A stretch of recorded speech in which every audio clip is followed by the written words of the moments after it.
Thank you very much for the beautiful introduction given by John Puri. At the outset, let me thank the KPS management as well as John Puri and his colleagues for helping me out to conduct this webinar. And ladies and gentlemen who are participating from different parts of the country, let me say hello to every one of you. I am so happy for two reasons. One is it's about learning. I am talking about this with those people concerned. Okay, let me get into the subject. We have come a long way from the level of Homo sapiens to that of a technocrat. We have come a long way from the level of inventing a wheel to the level of making everything digital. We have come a long way in medical science, physical science, astronomy, and whatever field you tell me, and we have come a long way. And we got a very good civilization, very good culture, and very good political setup and everything. All these things are connected with only one thing, which is called learning. So any kind of achievement that we have today is the result of accumulated learning. So it will be better if I tell you some of the ideas of great people regarding what they talk about learning. Okay? So it's Michelangelo who says, I am still learning. He said this at the age of 87. What does that mean? That simply means that there is no end to learning. We keep on learning all a lifetime. And it is Socrates who said, I know that I know nothing. After knowing everything, he comes to the conclusion that he knows nothing, which again means that he has to learn. There is so much yet to learn. So when learning starts, there are some fundamental questions about it. What is learning? Why should we learn?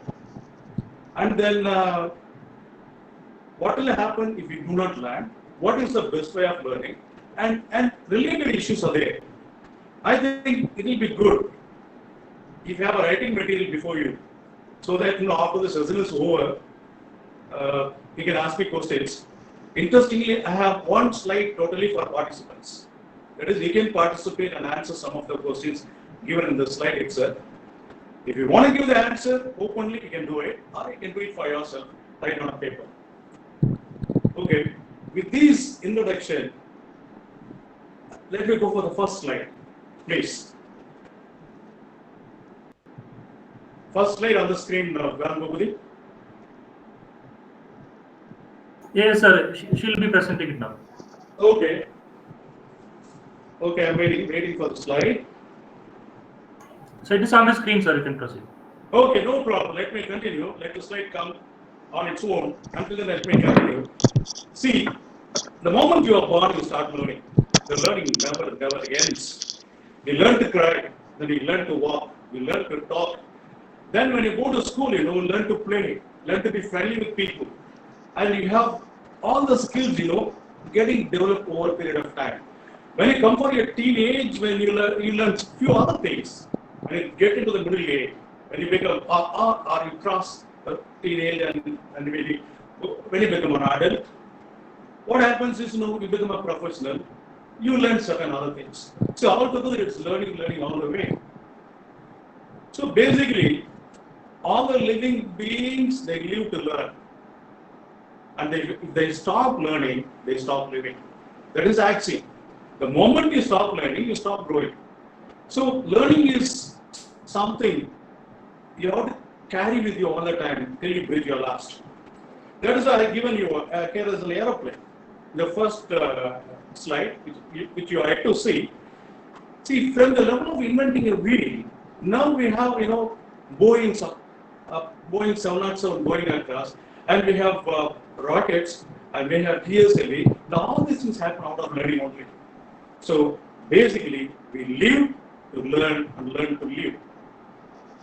And some of those great ideas I'm yet to talk about learning are these. I already told you I am still learning by Michelangelo.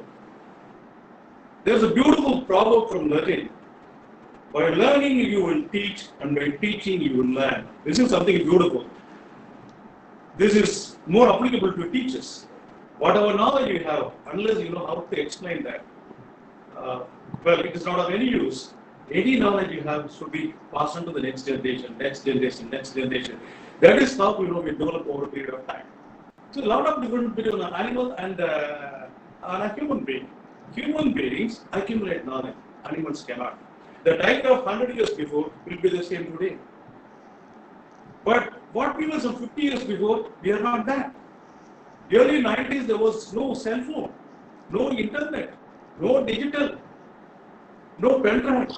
Just imagine, if a kid of this time travels back in time to the 90s, he will find everything has totally changed. And here are 60s kids, 70s kids, 80s kids. Now all those people find tremendous growth, all because of learning now. And I got one more statement. I'm yet to get the slides. Please get the slides. Never So stop. the slide is on the screen, sir. It is Okay. presenting. I'll continue. Never stop learning because life never stops teaching. Don't you agree with that? Every point of time, life is teaching you some lesson. Now, Corona is teaching us some bitter and better lesson. Right? So, if you fail to understand something out of what happens outside, then again you fail as a human being. So, life never stops teaching. Go ahead with your teaching. Then, the capacity to learn is a key, the ability to learn is a skill, the willingness to learn is a choice. This is by brain habit. Right? Willingness to learn is a choice. When you make that choice, there is no end to your advancement. Sky is the limit. Sky is the limit. You know pretty well, there are more than 1 crore engineers working in America. Nearly about 10 to 25,000 people in other sectors like medicine. Many doctors are there all over Europe, all over America, all over African countries. All these things are possible only because of education. Right? So the capacity to learn is a gift, the ability to learn is a skill, and the willingness to learn is a choice. If you make that choice, correct choice at the correct time, something will happen. It will take you elsewhere. That is why in my first slide, you are yet to see, I don't know for some reason this is not coming, I have given a small caption. It will take you off. It is your education. That takes you to your place from where your status is calculated. And the beautiful thing about learning is nobody will take it away from you. Other things can be taken away. Your money can be taken away. I think any kind of material things can be taken away. Even your property can be taken away by someone by fraudulent methods, but not your learning. Your learning is your learning. Nobody can come near that. That is why we have great respect for all those great scholars. See, I just tell you something. If there is any one person who made a lot of changes right now in 20th century and 21st century, the only thing it could be Bill Gates, Steve Jobs, and some such people. Imagine, our life without internet. Imagine our life without all those gadgets. Imagine our life without all those beautiful things around us. Life has become beautiful, easy. See, now think of banking system. Now with the touch of a button, you can transfer money. With the touch of a button, you can make an FD. With the touch of a button, we can do wonderful things. These things are not possible. We got to wait in the bank for a long, long time. Not a minimum of 2 to 3 hours. Now it's not like that. Everything made easy because, right? Learning makes it something very beautiful. So the beautiful thing about learning is nobody can take it away from you. And there's a beautiful quotation from Albert Einstein, who made a thorough change in quantum physics, a theory of relativity, which many people don't understand and many people don't explain. What is MC equal EC squared? Things are like that. In spite of that, there is a tribe of people who could explain everything. And he made a total change from the mechanist view of the world to the relative physics, the theory of relativity. It's a quantum leap. And particle physics, that again is there. So things are happening all the time. Nobody stops education. Nobody stops learning. And then Albert Einstein said, wisdom is not a product of schooling, but a lifelong attempt to acquire it. Lifelong attempt to acquire it. This is from Albert Einstein. Right? And finally, the Socrates, I know that I know nothing, which means I have to know so much. If that is the tendency of us people, if you always think, what is next, what I should learn next, I think life will be very interesting. I tell you, learning is pleasure. You know why? Nothing can give you that confidence as your learning does. Even if you carry 1 lakh rupee in your pocket, that is not sufficient. 1 crore not sufficient. But amount of learning is exceeding everyone else, then you know you are more confident. Nobody can beat you. So that kind of satisfaction you should have. Learning not for others. Learning for yourself first, then for others next. Okay. Then I come to the third slide. Bhubadi. Jan Bhubadi. Sir, your presentation is visible, sir. You can. Oh, okay. Okay. Yes. My presentation is visible. You have this slides? Yes, sir. Oh, fantastic. Yes. Then you have the third slide, which is very important. Why do we learn? Say, first thing to survive. Survive doesn't mean, at an animal level. Animals also survive. They eat and live and procreate and die. But as a human being, you need different dimensions. You are a phenomenal being. What a noble piece of work man is. That is what Hamlet says. It's from Shakespeare. And you are capable of becoming almost like God. You are godlike in your person. It is again from Shakespeare. First of all, you have to survive as an individual. Then you have to survive as a family man. Then you have to survive as a professional. Then you have to survive as a technocrat if you choose that field. And then you have to survive as any expert if you choose that particular field. So survival means that you keep learning so that you become a part of the society in a meaningful way. Right? If there is no learning, where you will be placed. And if there is no learning, the country will very much undeveloped. All those developed countries are those, right, are the ones in which learning has been given preference. When there is no learning, think of African countries. Learning is much less, and they find it difficult to develop. They are some 50 years, 60 years, 100 years behind. Whereas all those countries which are developing very fast, right? They find a place, what shall I say, in the quotient of status. Right? Many Indians are everywhere for the reason they have learned so well.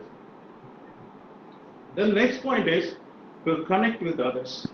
Okay, we can get connected with others in so many possible ways. You can get connected if you belong to a religious group. You get connected with those people religiously.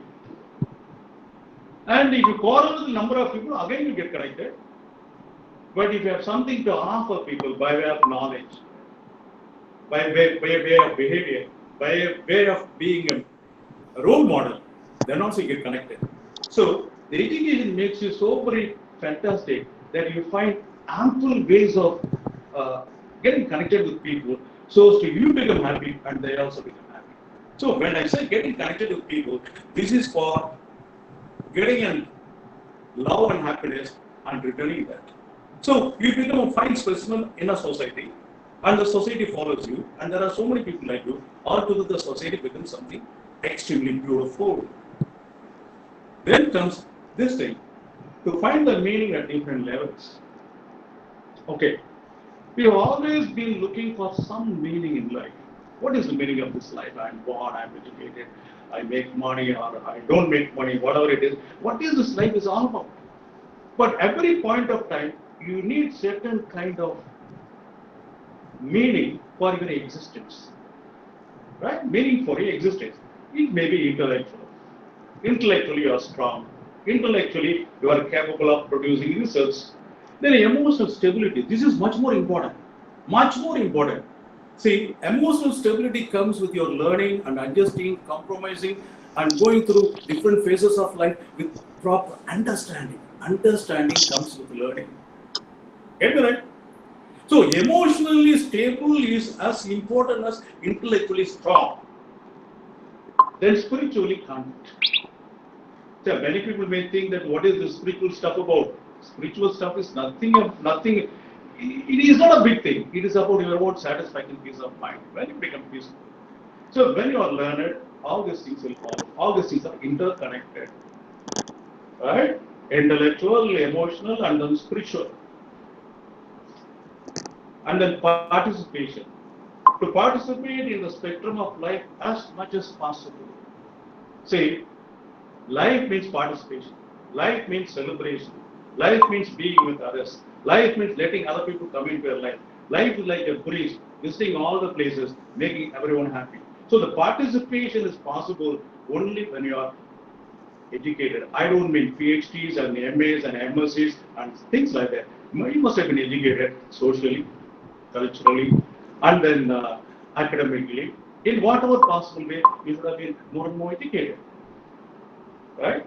So the participation is possible, the meaning of life is possible, intellectual, emotional, and spiritual contentment is possible, all possible only with your learning, understanding. So learning doesn't stop as information. You learn something.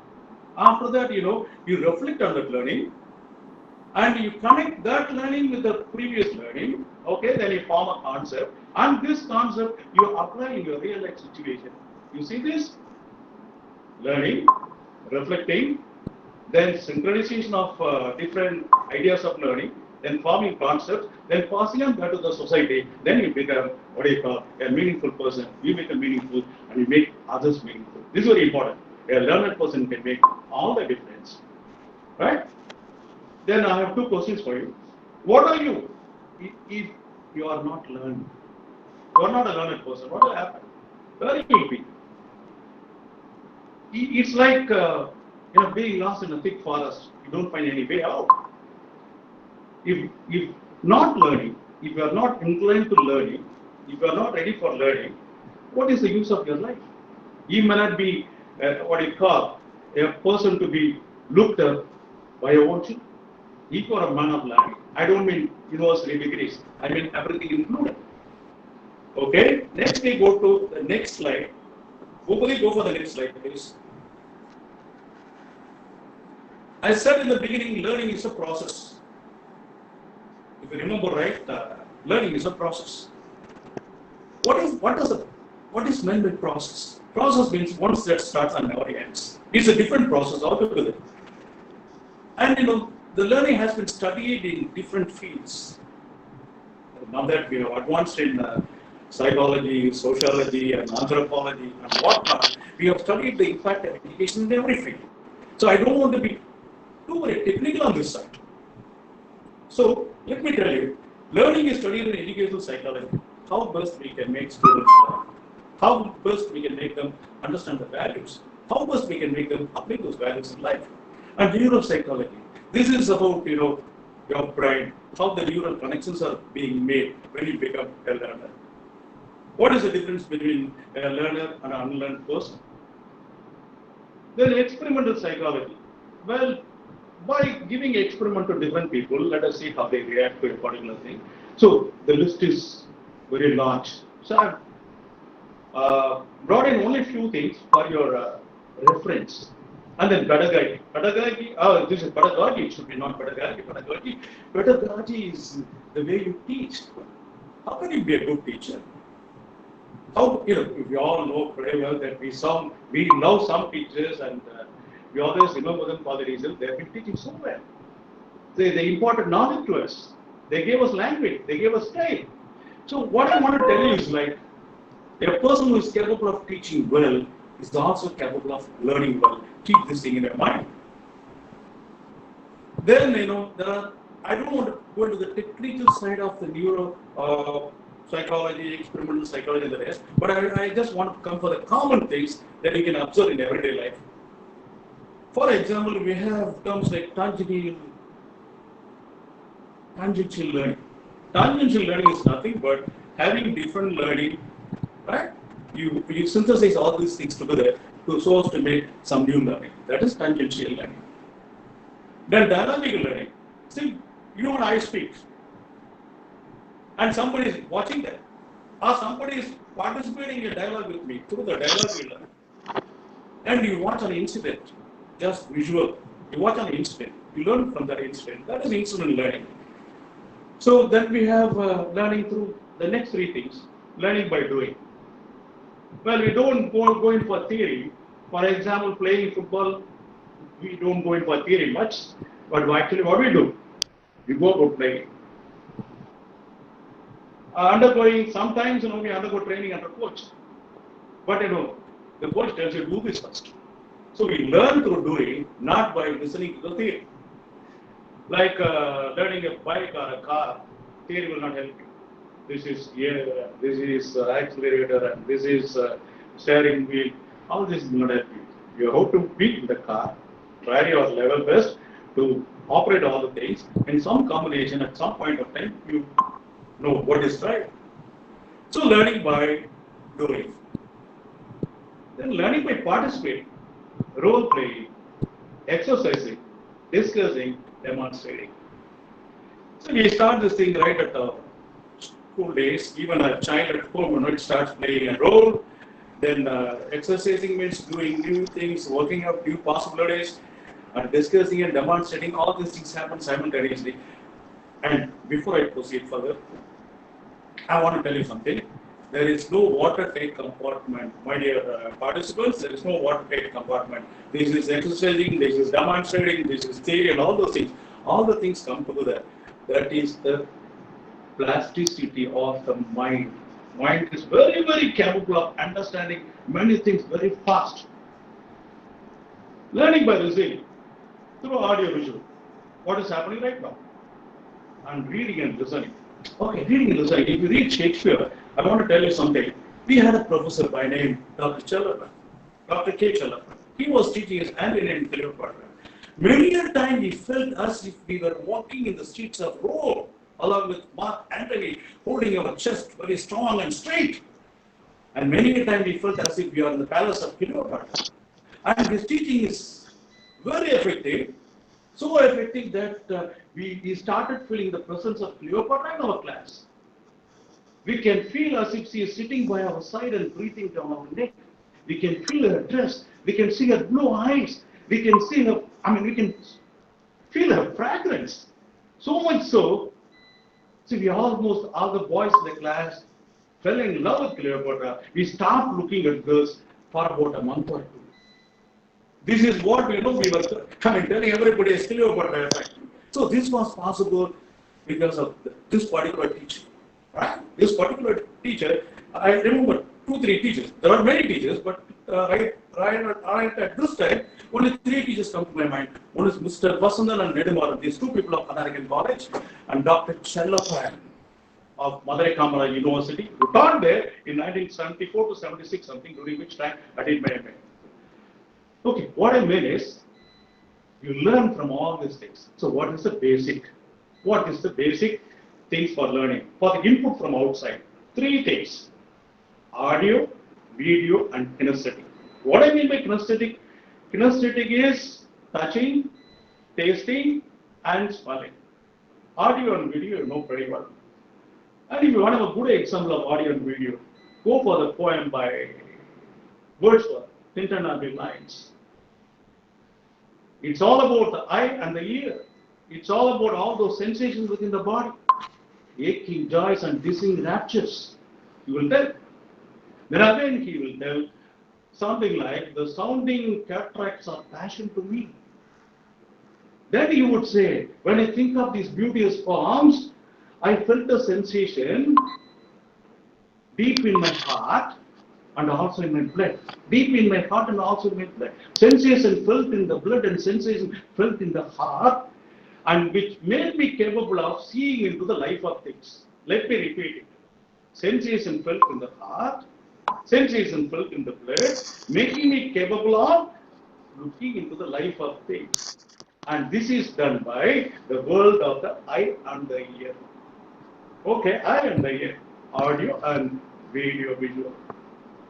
So there also we learn. And the poets are the ones, who made use of these inputs, audio, video, and kinesthetic. And there's one more poem by Keats, what we are writing here. Where he talks about wine, the beaded bubbles winking at the brim of the wine cup. Well, I'm afraid that this will become a literature class. So let me get back to learning. Then we have experience learning. All learning happens with audio, visual, and kinesthetic inputs. Experience leads to different realizations and self-concept. What is the self-concept? Okay, you have an experience, you learn something, you apply that something, you become successful, and that makes you feel that you are worthy of yourself. That is self-concept. Self-concept is nothing but self-estimation of yourself.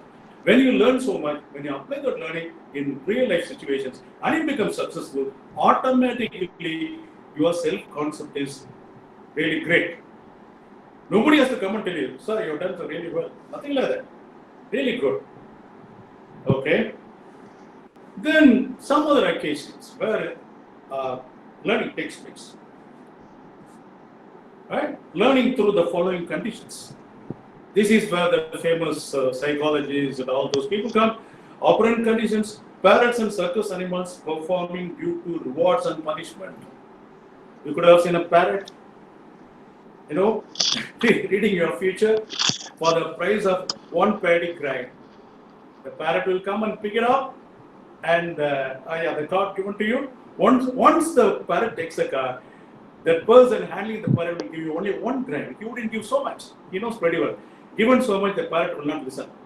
So one grain is more than sufficient.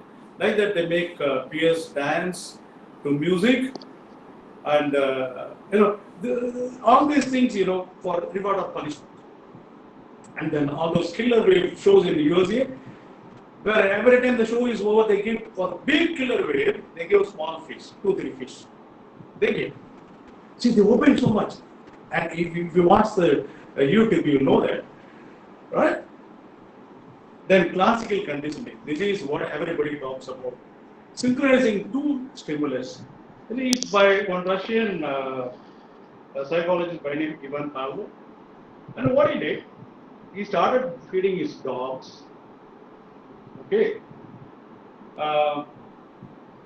After ringing a bell, he will ring a bell and give it feeding. It will ring a bell and give the dog its feeding. It goes on for some time. Then one day he rings a bell and no feeding. Dogs are salivating all the time. Then he made a connection between the bell and the food. Like this only, we also make many wrong associations in life. Seeing a person, you don't like him because we're connecting with someone or someone else. All right. So it happens like that. Then there was another experiment by John B. Watson in Johns Hopkins University that is called as Little Albert experiment in 1920. What is that experiment about?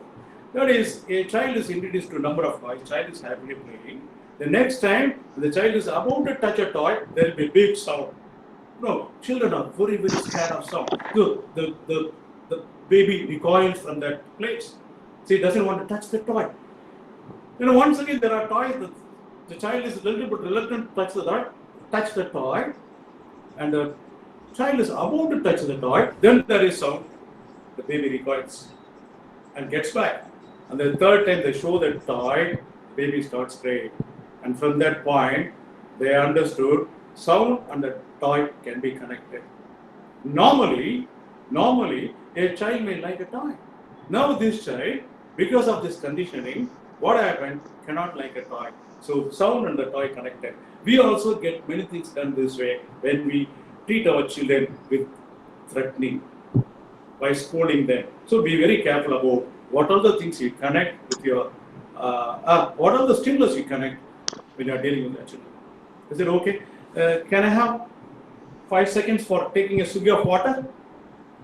Okay.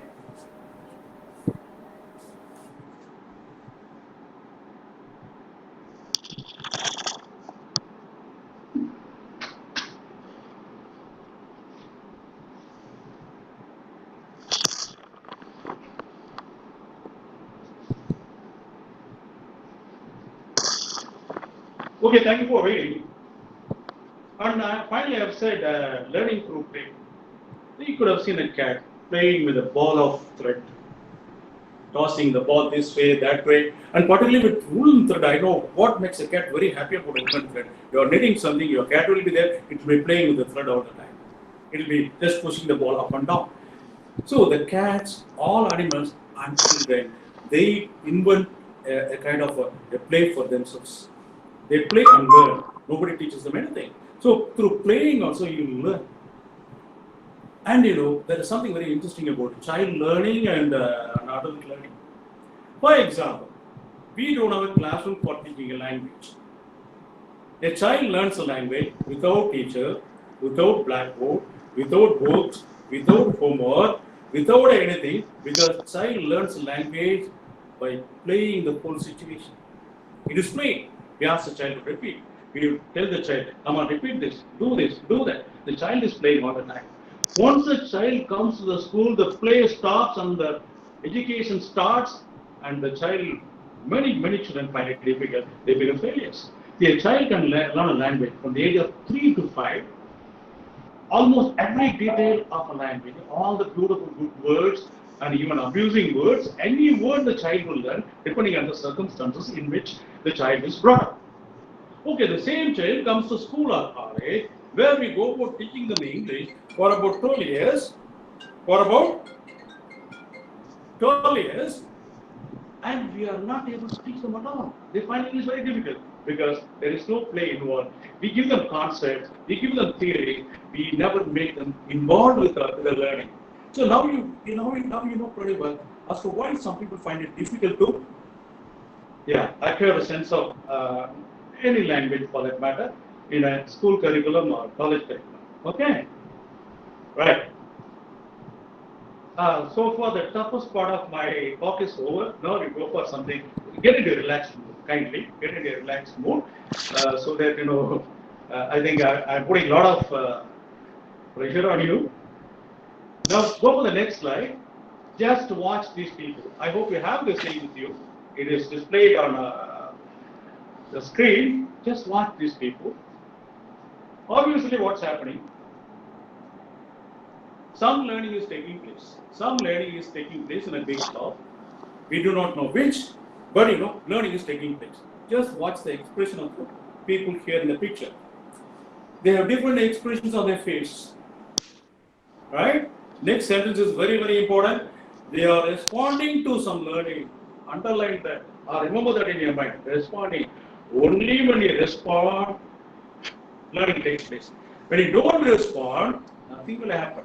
And when you respond, that again is there. You respond when there is willingness. Okay, some reason or other, you have a lot of willingness to learn something so very new, so very beautiful. For some reason or other, then curiosity, you have to know what is this about. Even if you are not a math student, you should know something about integral calculus, something about trigonometry, at least the concept, at least the way it works, and go for some +2 books. The willingness, curiosity, and finally a sense of satisfaction towards learning. How beautiful this is. Willingness, curiosity, and a sense of satisfaction. If you have all the three things intact, you will learn. In the absence of any one of these, no willingness, but you have curiosity and satisfaction, you won't learn. You have willingness, but not curiosity, you won't learn. You don't have the sense of satisfaction, but you have the other two, you won't learn. Now the cardinal things which require any individual to possess for the purpose of learning, that is willingness, curiosity, and a sense of satisfaction. And this was taught by one of my school teachers long time back and stayed with me, and that helped me a lot when I graduated, when I became a postgraduate, when I went for my PhD, when I went for some other studies, this, that, and everything. All put together, it is curiosity, willingness, and then sense of satisfaction towards learning.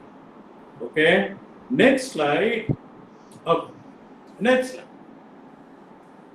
Next slide, you find few people playing football. And the famous persons, Lionel Messi and what is the other name? Ronaldo. Right? These are the people whom you happen to see.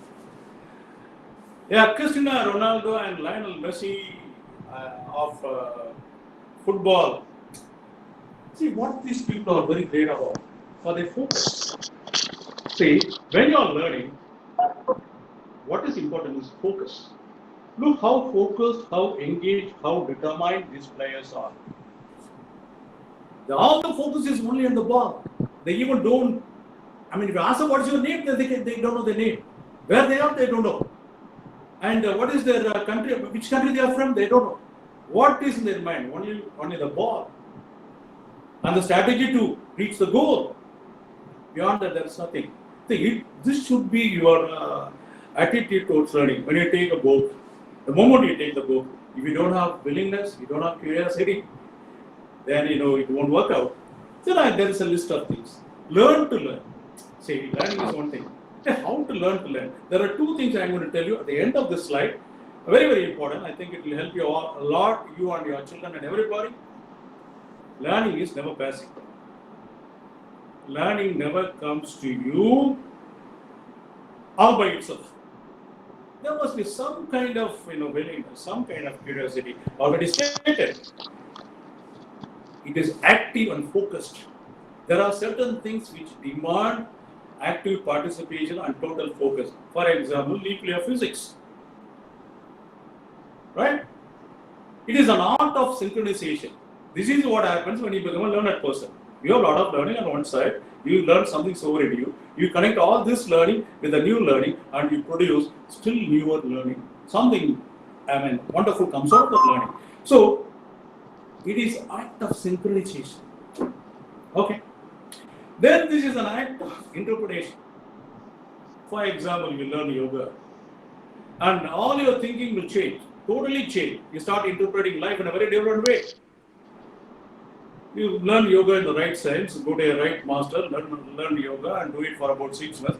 After 6 months, why 6 months? After 3 months, why 3 months? After a week, you will be totally a changed person and you interpret the world in a different way. I hope you understand what I mean by interpretation. It is the core of real issues. Right? Learning, not only in schools and colleges, not only in society, but outside society. It is formal, informal, extra formal, whatever it is.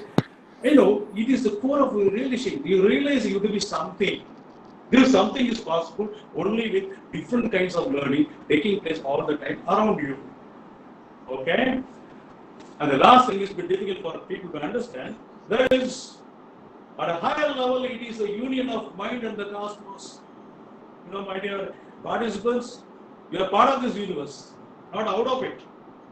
Not beyond it, not away from it. We are part of this universe. Very simple. See, sun, we are heliocentric. That is, sun is the center. We get our food and everything from the sun.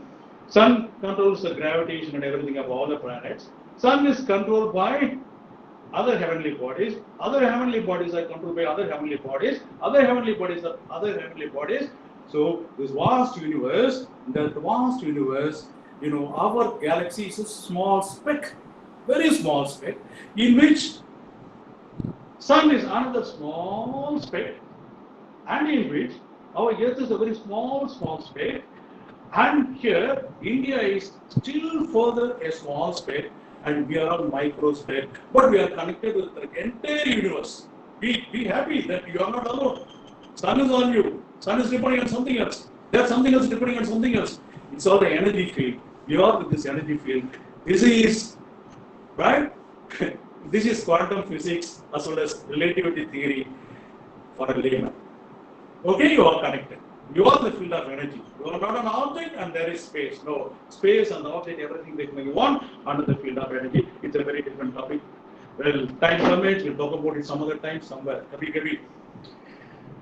Okay, so at a higher level, it is the union of the mind and the cosmos. If you go to yoga, probably you know how you get yourself identified with the universe. So your mind should be focused. Now the big question comes, sir, I am ready to learn, but I find it difficult. When I take the book, I am not able to learn. I do it for 1 day, 2 days, third day, well, I am back to myself. I fail myself as a learner. No, not like that. There is a method for it. The method is focused learning and diffuse learning. Just get this in your mind. Focused learning and diffuse learning. Focused learning is you try your level best and you even suffer. You put all your effort into that, trying to understand something for about 30 minutes to 40 minutes, maximum 40 minutes. 30 minutes to 40 minutes trying to understand something. If you don't understand it, don't worry. Keep the book closed and relax for 10 minutes. Think about what you have learned. Don't remember about what you learned. Think about what you have learned. Remember, you know the difference between thinking and memory? Analyze, oh, what I have learned, where I found it difficult. Then you open the book again, it becomes easy. This is discovered by one of the latest learning, what shall I say, scientists. How to learn? Focus learning for some time. The moment you find it difficult, the moment you find it tiring you, okay, relax a bit and keep thinking about it while listening to a song, while walking in the garden, while taking ice cream. So all these things put together make your learning very easy. So when you have focused learning and diffuse learning, try it once or twice. Don't take my theory just because it comes from me. See, I'm not I'm not a psychologist. I'm basically a librarian. But some people say a librarian is more than a psychologist, more than a philosopher, more than an education, all of them put together. I don't know how far that is true. But anyway, I'm interested in finding out as to how and why learning happens. And that is the reason I come out with this topic, or else I would have gone for postmodern literature, or I would have gone for something like, some area of literature, which perhaps people know. But this is something focused learning and what is that? Diffuse learning, not many people know about. Okay, now we have some idea, clear-cut idea as to what is learning, what is focused learning, and when we learn, how we learn, what are the circumstances, what is audio, what is video, what is kinesthetic, and everything. So I made a recap of everything. Next slide. Okay, this is for you to interact. So at the outset, I tell you, either you post your answers in the chat box, or if you are not confident, post it to yourself. Write it down, paper or something, and later you can check it up. Well, and let me have a swig of water. Give me 30 seconds.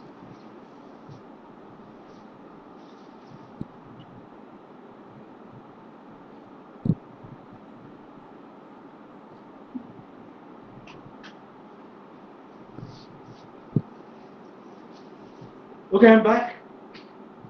Here I have given you a passage, small passage consisting of 6 sentences. I'll read the sentences for you.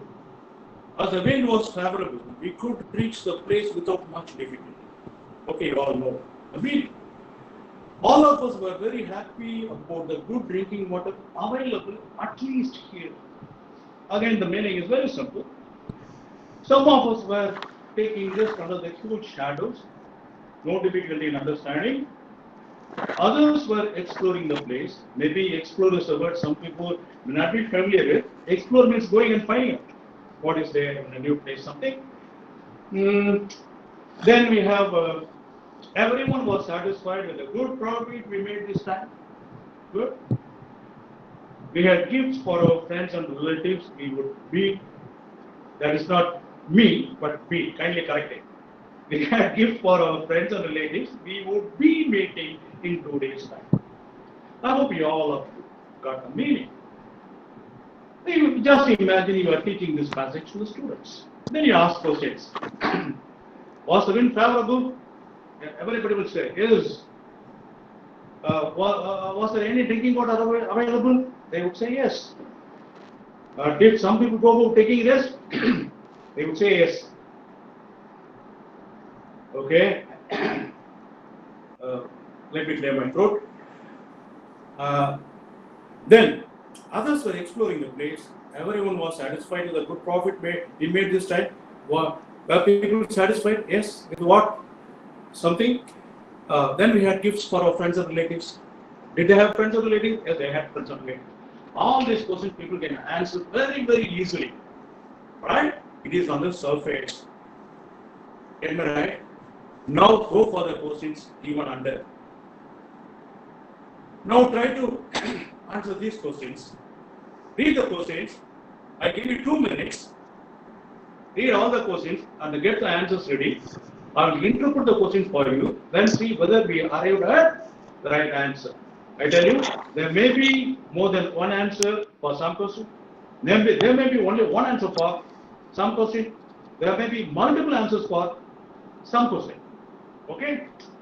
Considering all those things, I request you to go with an open mind and try to find out how far we can answer these questions. But when you give an answer, you have to give me the reason also. Why you give that answer. Okay? Good. Give me a break for 2 minutes.